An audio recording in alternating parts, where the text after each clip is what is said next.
A paz do Senhor Jesus, meus irmãos, pastor Adriano da Silva falando convosco. Nós estamos aqui dando início a um projeto da Escola Bíblica Dominical.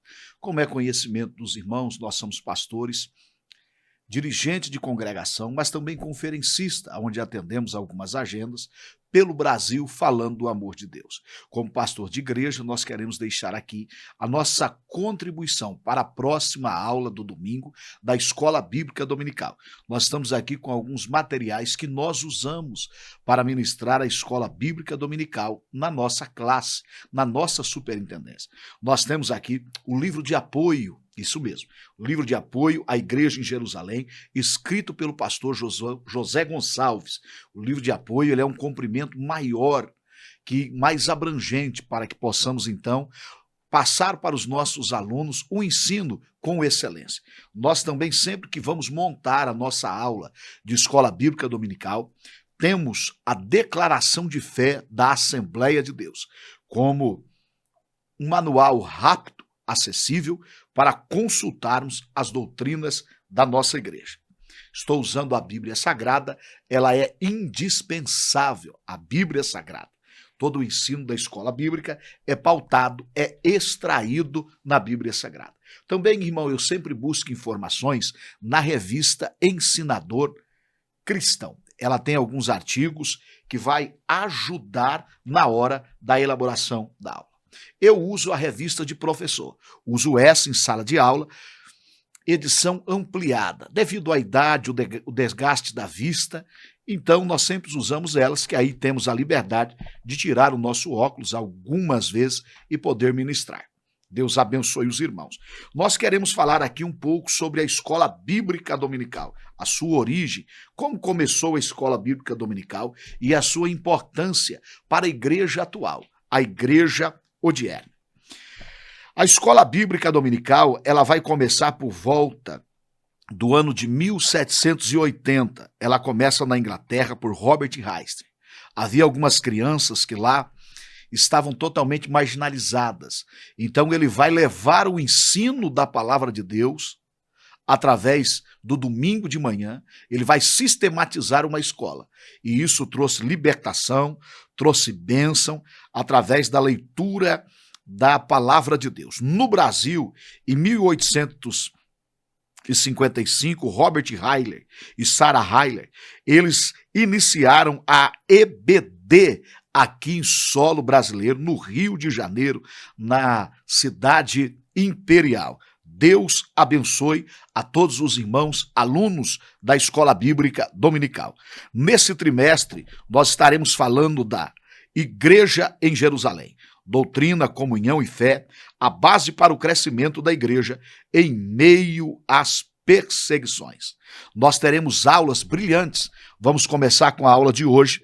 A igreja que nasce no Pentecoste, a igreja de Jerusalém, um modelo a ser seguido, a igreja fiel à palavra, a pregação do evangelho, uma igreja cheia do Espírito Santo, uma igreja cheia de amor, uma igreja não conivente com a mentira, uma igreja que não teme a perseguição, uma igreja que enfrenta os seus problemas, uma igreja que se arrisca à expansão da igreja, uma igreja hebreia na casa de um estrangeiro, o caráter missionário da igreja de Jerusalém e a Assembleia de Jerusalém. São 3 lições, pautada do capítulo 1 até o capítulo de número 15, estará sendo extraído esta belíssima lição. Então vamos lá. A igreja em Jerusalém. Há uma primeira tela que eu gostaria que o nosso irmão Michael colocasse para que todos os irmãos pudessem também estar acompanhando.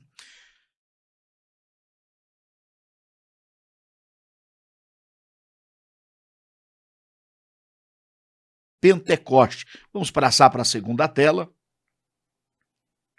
Nós vamos aqui apresentar a temática desta lição. Nós vamos apresentar a natureza do pentecostalismo bíblico, a natureza divina, um evento paralelo aos sinais, centrado em Cristo e nos tempos finais. Vamos também revelar o propósito do Pentecoste bíblico, promover a verdadeira adoração, poder para testemunhar. Nós vamos explicar a característica do Pentecoste bíblico, uma experiência específica uma experiência definida e contínua, as línguas e o amor. O irmão vai estar passando pelo próximo slide, aonde nós vamos estar já aqui entrando na leitura do texto áureo. O texto áureo diz assim: e todos foram cheios do Espírito Santo e começaram a falar em outras línguas, conforme o Espírito Santo lhe concedia que falasse. Está em Atos dos Apóstolos, capítulo 2, e o versículo de número 4. O irmão pode passar um outro slide para que nós também já venhamos aqui a dar uma olhada. Isso, tudo bem, pode voltar lá. A verdade prática da lição, ela vai dizer: a igreja nasce no Pentecoste, capacitada pelo Espírito para cumprir a sua missão. Aqui, vários irmãos que dão aula da Escola Bíblica Dominical, pode tirar essa tela, irmão? Vários irmãos que dão aula da Escola Bíblica Dominical chegaram a uma conclusão, que é a qual também o nosso pensamento. A igreja, ela é fundada na cruz do Calvário e inaugurada no Pentecoste. Nós vamos ter as nossas leituras bíblicas diária, que é muito importante você, irmão, estar lendo, acompanhando segunda, terça, quarta, quinta, sexta e sábado, porque isso vai lhes dar um contexto mais amplo daquilo que será estudado no domingo. A leitura bíblica em classe, ela está no livro de Atos dos Apóstolos, capítulo de número 2, versículo de 1 a 14. Eu quero ler aos irmãos. E cumprindo-se o dia de Pentecoste, estavam todos reunidos no mesmo lugar. E de repente veio do céu um som, como de um vento veemente e impetuoso, e encheu toda a casa em que estava sentado. E foram vistas por eles línguas repartidas como que de fogo, a quais pousavam sobre cada um deles. E todos foram cheios do Espírito Santo, e começaram a falar em outras línguas, conforme o Espírito Santo lhe concedia que falasse. E em Jerusalém estavam habitando judeus, varões religiosos, de todas as nações que estavam debaixo do céu. E correndo aquela voz, ajuntou-se uma multidão, e estava confusa, porque cada um ouvia falar na sua própria língua. E todos pasmavam e se maravilhavam, dizendo uns aos outros: pois que não são galileus todos esses homens que estão falando? Como, pois, ouvimos cada um na nossa própria língua em que somos nascidos, partos, medos, elamitas, e os que habitam na Mesopotâmia, Judéia, Capadócia, Ponto e Ásia, Frígia, Panfilha, Egito, partes da Líbia, junto ao Cirênio, forasteiros romanos, tanto judeus como prosélitos, cretenses, árabes, todos temos ouvido em nossa própria língua falar das grandezas de Deus. E todos se maravilhavam e estavam suspensos, dizendo uns aos outros: o que quer isso dizer? E outros zombavam, diziam: estão cheios de mostos. Pedro, porém, pondo-se em pé, com os 11, levantou-se a voz e disse: varão judeus, e a todos os que habitais em Jerusalém, seja isto notório, e escutai as minhas palavras. Então, na introdução, nós vamos ver ali o dia de Pentecoste, esse evento que marcou o dia em que a igreja foi inaugurada. A Bíblia diz que havia 7 festas em que os judeus subiam para Jerusalém. As 7 principais festas. No meio dessas festas está a festa de Pentecoste, porque ela é a 4ª. Então, 3 antes e 3 depois. Diz alguns historiadores que Jerusalém recebia na festa de Pentecoste, exclusivamente neste dia, 3 vezes mais a população do que lá habitava. Então era um momento oportuno para que o Senhor pudesse revestir de poder os discípulos que ali estavam, e eles já pudessem testemunhar da grandeza de Deus. Essa é uma manifestação do Senhor. O escritor, ele vai dizer que é uma manifestação teofânica. Ao longo dos anos, nós aprendemos nas nossas escolas bíblicas que teofania é uma manifestação visível de Deus. Porém, o pastor José Gonçalves e mais alguns teólogos acrescentam não somente uma manifestação visível, mas também audível, dizendo sobre os sinais e aqui em especial sobre o Pentecoste. Ouve-se um som de um vento veemente e impetuoso que encheu toda a casa. O Pentecoste, ele é de natureza divina. Por qual razão? é uma promessa que o Senhor fez. E há de ser que nos últimos dias derramarei do meu espírito sobre toda a carne. Sobre toda a carne. Pedro, quando ele vai ali agora pregar a palavra, ele vai usar a profecia de Joel e dizendo: nós não estamos bêbados, irmãos. Isto aqui é o que profetizou o profeta Joel.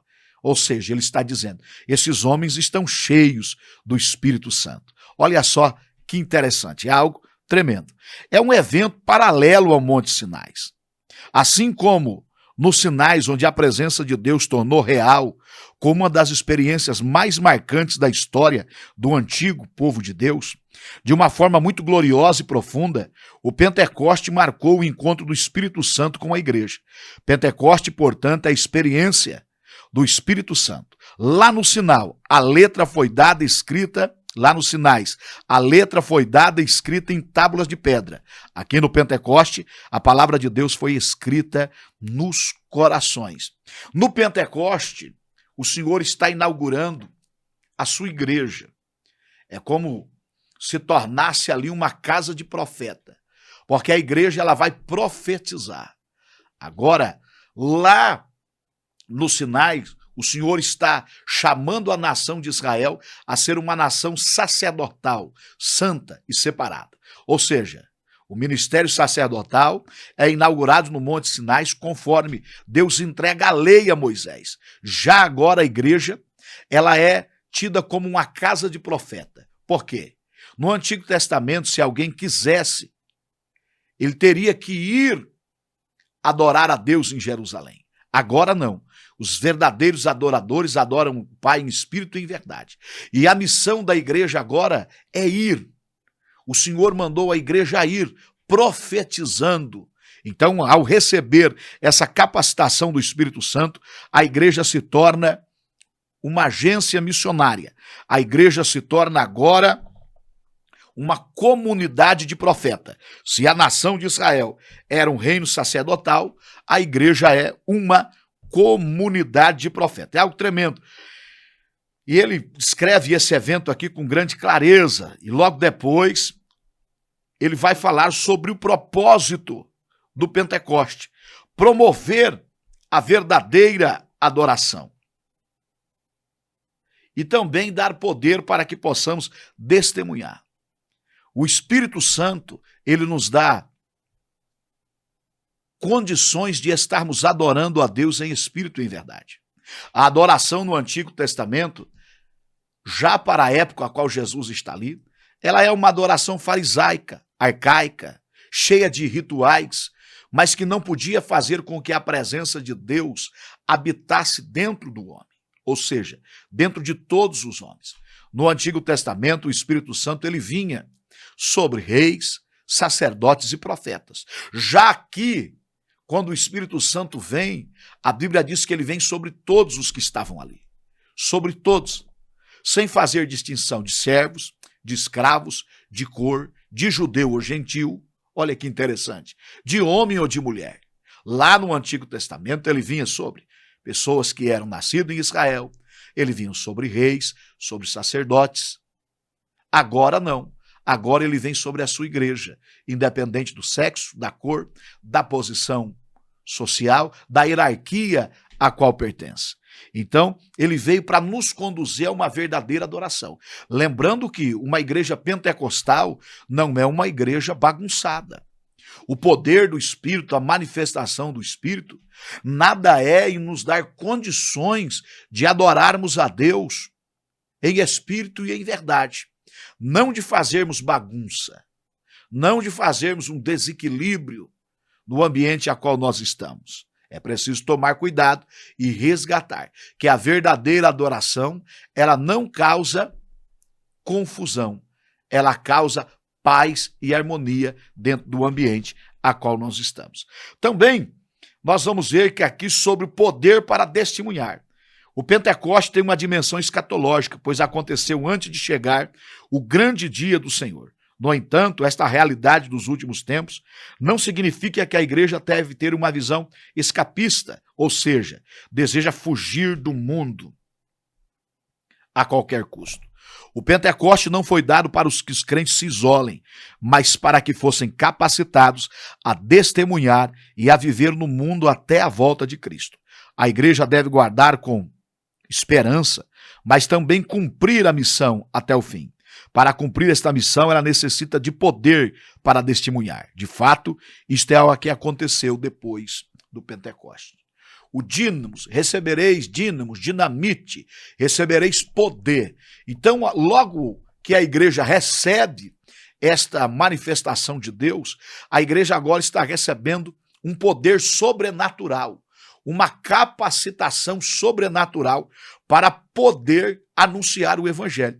É por isso que nós, os crentes, entendemos que quando há um mover de Deus na igreja, quando há um avivamento, quando há algo extraordinário, o Senhor está nos capacitando para voltarmos ao outro culto somente? Não.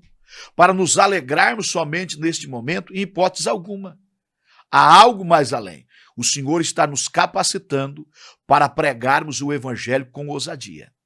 Um avivamento não é somente quando ele cai, mas é quando ele se espalha. Uma pessoa avivada não é uma pessoa que fica somente adorando na igreja, mas é uma pessoa que tem interpretez para anunciar o evangelho fora das quatro paredes. Mas o interessante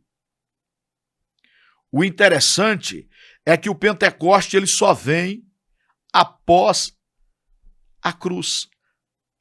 Não existe Pentecoste sem cruz. Não existe avivamento sem cruz. Então hoje nós estamos vivenciando uma época em que as pessoas estão totalmente distantes da cruz de Cristo e querendo um avivamento. Não. Primeiro houve a crucificação, a ressurreição, ou seja, a Páscoa, a primícia, o panhasmo.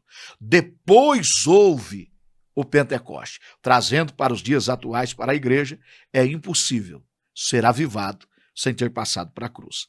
Sem ter tido um novo nascimento. Sem ter tido, assim, esse encontro real com Cristo. Oh, aleluia! Glória seja dada ao nome do Senhor. E a pregação cristã, ela deve ser centralizada em Cristo. Na sua pregação no dia de Pentecoste, Pedro deixou claro que este evento estava totalmente ligado a Jesus. Ele mostrou que o derramamento do Espírito estava diretamente relacionado à morte, à ressurreição, à ascensão de Cristo. Isso significa que, embora o Pentecoste seja uma manifestação do Espírito Santo, ele também é cristocêntrico, ou seja, tem Cristo como seu centro. Sem a cruz de Cristo, o Pentecoste perderia o seu verdadeiro significado. Pois não há Pentecoste sem cruz. Além disso, Pedro explicou que o Pentecoste foi o cumprimento da profecia de Joel, que anunciava que Deus derramaria do seu Espírito sobre toda a humanidade. Quando Pedro usou a expressão nos últimos dias, ele mostrou que esse evento tinha um significado escatológico, ou seja, que estava ligado ao plano de Deus para o final. Nós que acreditamos na dispensação ou nas dispensações, nós acreditamos que ali está inaugurando uma dispensação da graça. Cristo, a igreja em Jerusalém, está sendo inaugurado. Quando ele disse, não comereis comigo até que venha aquele dia, está inaugurando esta nova dispensação. E a graça de Deus se há manifestado, trazendo salvação a todo homem. Então, Cristo é a inauguração de uma nova dispensação. E essa dispensação é aquilo que os antigos profetizaram. Os últimos dias. Desde aquele momento, nós já estamos vivenciando esses últimos dias e acontecimentos têm acontecido. No tópico 3, ele vai dizer a característica do Pentecoste bíblico. Vale a pena salientar que nós, os assembleianos, somos pentecostais não somente pela tradição essa que já percorre uma época centenária, ultrapassa, porém, bíblica. Nós acreditamos que o pentecostalismo está fundamentado nas páginas das Sagradas Escrituras. Uma experiência específica. Em Atos dos Apóstolos, o derramamento do Espírito do dia de Pentecoste é mostrado como batismo no Espírito Santo dos crentes. Naquele dia, o Senhor batizou quase 120 pessoas no Espírito Santo. Essas pessoas já eram regeneradas, isto é, salva. Jesus havia dito que elas já estavam limpas pela palavra. Vós estáis limpos pela palavra que vos tenho dito, e seus nomes já estavam escritos no livro da vida. Eram, portanto, crentes, contudo, Jesus mandou esperar pela experiência pentecostal, isto é, o batismo com o Espírito Santo. O Pentecoste bíblico é, por consequente, distinto da salvação. Na verdade, a obra salvística de Cristo na cruz proveu a bênção pentecostal. O que eu quero dizer aos nossos alunos aqui? Já visto, sempre lembrando, que esse vídeo não está sendo feito para os irmãos acadêmicos, teólogos, nem também para aqueles que já são velhos de crente e participam há muitos anos da escola bíblica.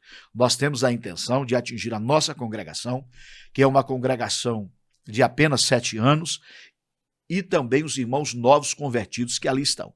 Então nós estamos falando dessa teologia não acadêmica, mas popular, de uma forma rasa, para que aqueles que estão tomando leite possam se nutrir.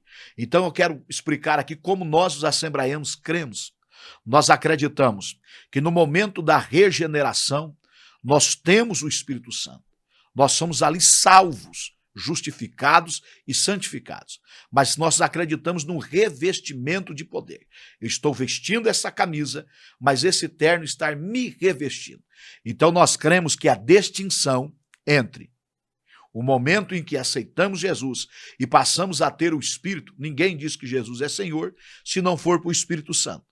Com esse evento de revestimento, então a regeneração, os discípulos já eram regenerados, o Espírito Santo veio depois com uma capacitação, com poder divino e os revestiu para que eles pudessem estar ali anunciando a palavra de Deus com ousadia. É assim que nós cremos, de uma maneira simples, explicando para os demais irmãos. Lembrando que esse vídeo não tem interesse algum de formar aqui algum debate ou de comentar alguma outra maneira de crer. Respeitamos todas, mas estamos passando para a nossa igreja a maneira que nós acreditamos. É uma experiência definida e contínua. Com o resultado do enchimento do Espírito Santo, os crentes começaram a falar em outra língua, conforme o Espírito Santo lhe concedia que falasse. Atos 2:4. A Escritura é clara em mostrar que a evidência inicial do batismo pentecostal foi os crentes falarem em outras línguas. Não há dúvida que outro resultado ou evidência do batismo do Espírito Santo se segue. Contudo, falar em língua estranha não é sentir uma grande alegria ou mesmo um amor afetuoso, demonstrado por eles, no que deixou os crentes judeus convencidos de que os gentios haviam recebido o batismo no Espírito Santo. Então nós acreditamos o quê, irmão?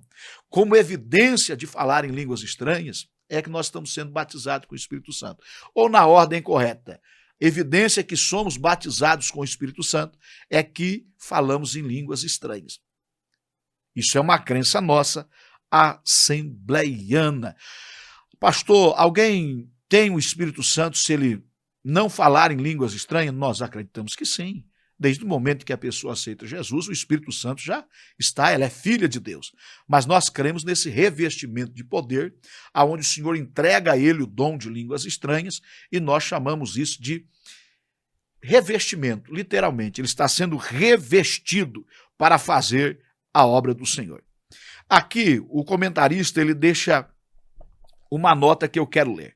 Falar em línguas é o sinal inicial do batismo com o Espírito Santo. Serve como manifestação externa do Espírito e acompanha o batismo ou imersão no Espírito. Para Pedro, o sinal milagroso demonstra a plenitude do Espírito.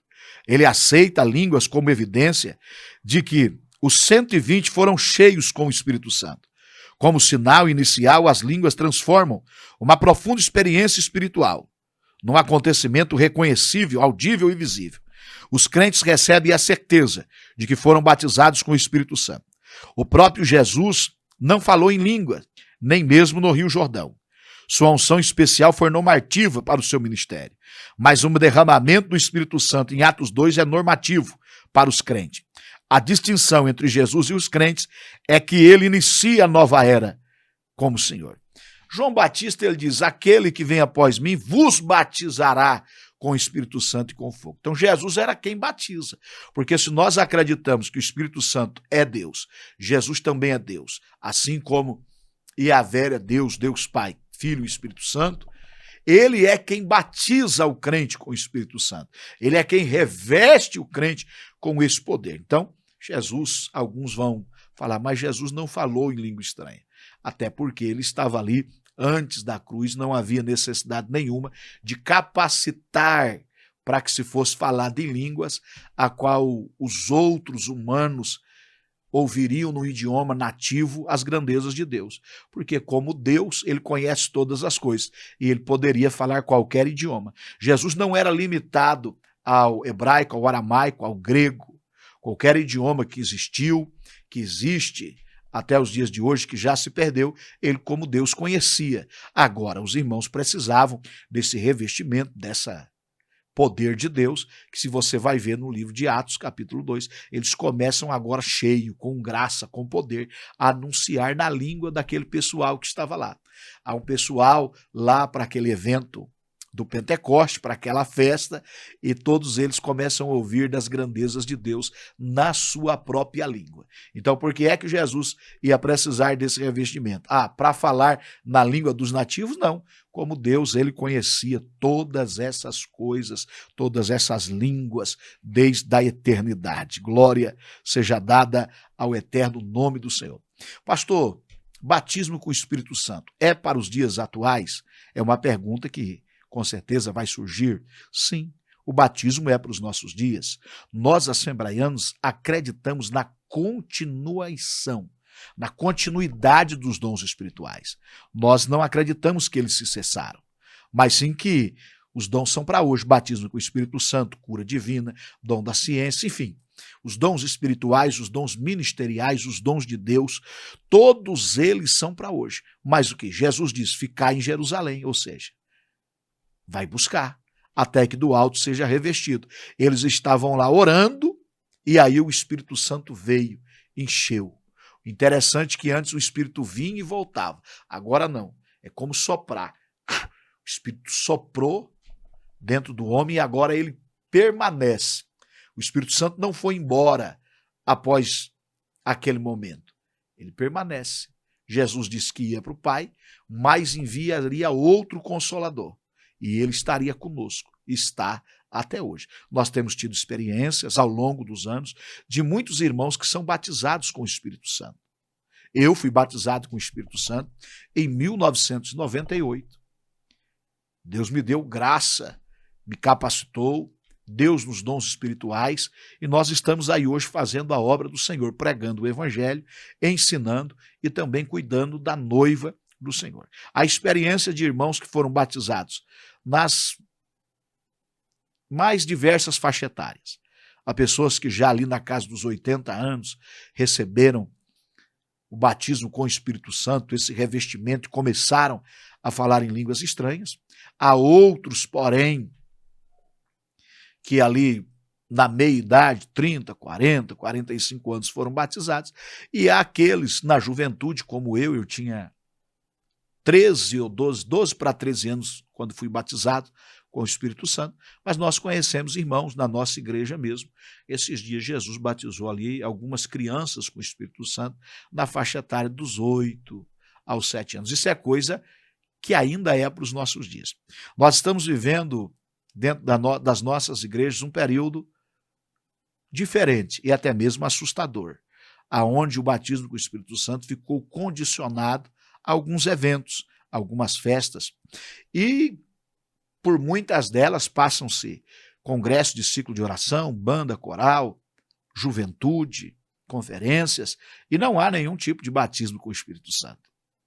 Não há nenhuma evidência dos dons espirituais, e isso às vezes passa anos, e você vê uma congregação tão, na nossa linguagem assembleiana, tão fria, que não tem um irmão que se converte, não tem um irmão que retorna para Jesus, não tem um irmão testemunhando que é curado, não tem nenhum irmão sendo batizado com o Espírito Santo.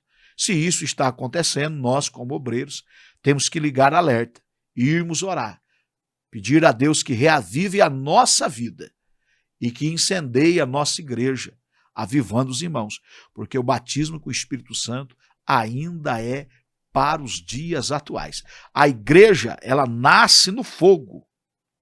E como dizia um pastor amigo meu, quem nasceu no fogo não se acostuma com fumaça. A igreja é inaugurada ali no dia do Pentecoste. Pentecoste, uma festa,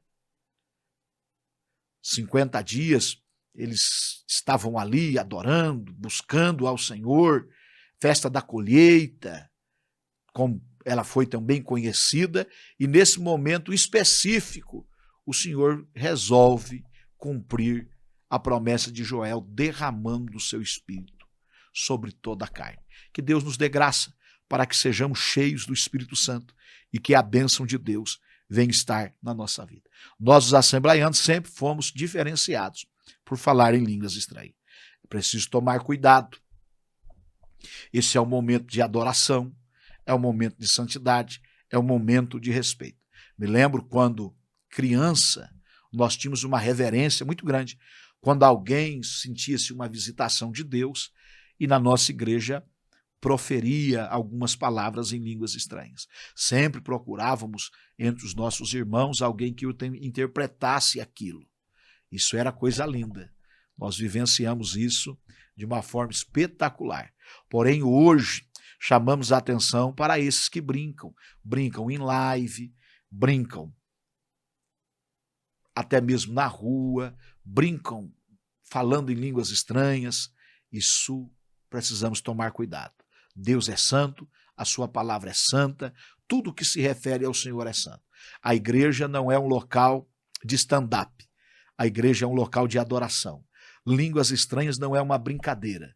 Línguas estranhas é um momento de adoração, aonde nós podemos adorar a Deus, aonde o Senhor nos dá graça para falarmos do seu evangelho. Quantos irmãos nós ouvimos testemunhos que foram enviados para fazer a obra de Deus e chegaram naquele local sem saber o idioma, mas o Senhor os tomou e eles começaram ali a falar da grandeza de Deus naquele idioma nativo daquelas pessoas, tribos indígenas ou países pequenos que eles não conheciam o idioma, mas Deus o mandou ali. Então, línguas estranhas é algo muito sério. E batismo com o Espírito Santo é para o dia de hoje. Não precisa de ser congresso, não precisa ter pregador famoso. Eu acho que Jesus nem está batizando mais com pregador famoso, porque isso tem se tornado uma idolatria dentro da nossa igreja. Precisa para ter manifestação de Deus na mente de alguns idólatras. Pregador famoso, cantor famoso, não. O que precisa é Jesus ser o centro. Nós, aqueles que congregamos há anos anteriores, lembramos, Jesus batiza no culto de doutrina, Jesus batiza no culto de criança, Jesus batiza com o Espírito Santo no culto em casa, em ponto de pregação, Jesus batiza na vigília, Jesus batiza orando no quarto. Quantos irmãos pegaram o microfone para testemunhar? Eu estava numa campanha de oração e Jesus me batizou com o Espírito Santo, porque quem batiza é Jesus. O Espírito Santo veio para glorificar a Deus. Qualquer manifestação que glorifique o homem, ou seja, fruto de um movimento humano, não provém de Deus. O batismo com o Espírito Santo é uma capacitação para que possamos adorá-lo, pregar a sua palavra e anunciar. A igreja, ela nasce no Pentecoste, mas ela ainda está cheia do Espírito Santo, pegando fogo para a glória do eterno nome de Jesus. Deus abençoe a sua vida. Eu quero ler aqui a conclusão. Como vimos, o Pentecoste marcou o início da era da igreja. Jesus, agora glorificado, batizou os crentes no Espírito. E o Espírito Santo os inseriu no corpo de Cristo, que é a igreja, cujo nascedouro foi no Pentecoste. Este evento é essencial, porque mostrou que Deus deseja uma igreja capacitada para cumprir a sua missão, que é pregar o evangelho ao mundo, tanto por palavras quanto por ação. No entanto, esta missão só pode ser realizada com êxito pelo poder do Espírito Santo. Deus abençoe você. Neste domingo, em todas as nossas igrejas do Brasil afora, estaremos dando início às nossas lições da Escola Bíblica Dominical, inclusive aqui na igreja a qual Eu sou pastor. Deus abençoe os irmãos, Deus abençoe os alunos, Deus abençoe toda a nossa igreja. Esse é um projeto novo, nós estamos como aquela fala. Primeiro a gente começa, depois a gente melhora e esperamos em Deus termos outros vídeos como esse. Deus abençoe a sua vida, em nome de Jesus.